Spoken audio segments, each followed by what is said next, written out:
Oh wow, I missed a flood watch. Here we go. The following messages for the following counties in North Carolina, Cumberland, Harnett, Hoke, Moore, and Scotland. Flood watch remains in effect until 2 a.m. Friday.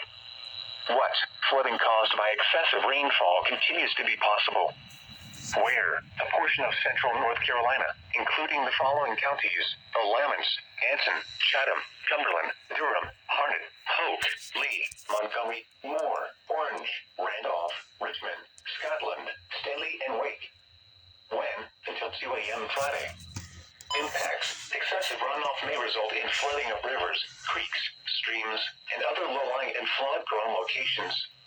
Additional details: you should monitor later forecasts and be alert for possible flood warnings.